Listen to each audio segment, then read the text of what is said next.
Hi everyone. ఈరోజు అయితే వెల్లోగా chicken ఎలా చేయాలో చూద్దామా. ముందుగా చికెన్ని బాగా శుభ్రం చేసుకొని ఉప్పు పసుపు పెట్టి ఫ్రిడ్జ్లో పెట్టుకున్నాను.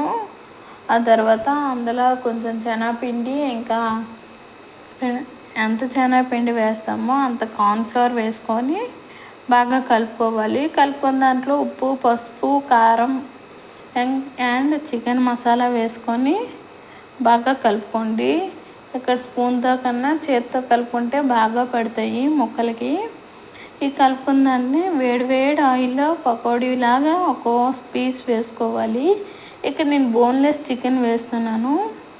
సో అది బాగా వేగే వరకు సిమ్లో పెట్టుకొని బాగా వేయించుకోండి. వేగించుకున్నాక చూడండి, ఎంతో క్రిస్పీగా ఉండే చికెన్ పకోడీ రెడీ. దీనికి ఆనియన్స్ అండ్ నిమ్మకాయ వేసుకుంటే సూపర్.